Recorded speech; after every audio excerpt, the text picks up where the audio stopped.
Hello there, I'm Stephen Baker and we're here at the junction of Wilding Road and Andrew Road, and we're just taking a moment or two to remember the great sacrifice that two men made for the town of Wallingford back in 1944 on the 9th of September. Wilding was the flying officer or the pilot of the aircraft, and the other man was his number two, who was Sergeant Andrew.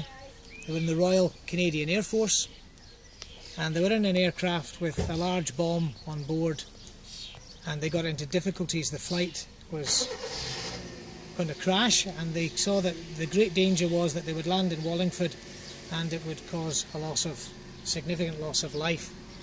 So they made a decision to try and steer the aircraft away from the town, over the River Thames and into the fields of Cromarsh. And this was a valiant and heroic attempt to save life, and that they did, which we're very grateful for. And that's why that this memorial is here, to remind us of them giving their lives and to pay tribute to them, and in fact the streets have been named after them. It reminds us of the great heroism that men often take part in because of their decency, because of their love of life, and because of their value of other human beings. But as a Christian, it reminds me of the great value that God puts on life. And the Bible teaches that God sent his Son into our world so that he would take death for us, so that we might have life.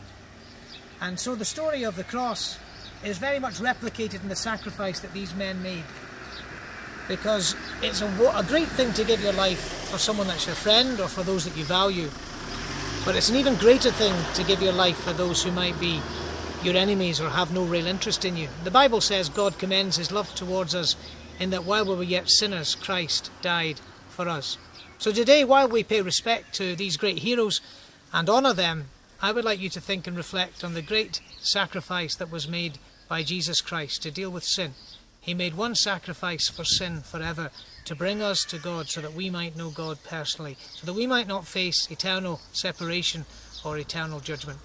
I hope as you think about this that you would maybe pick up a Bible and think about this for yourself. And if you're interested, contact us through our website or go and read some of the other things on the site or look at some of the videos. Thanks again for watching this.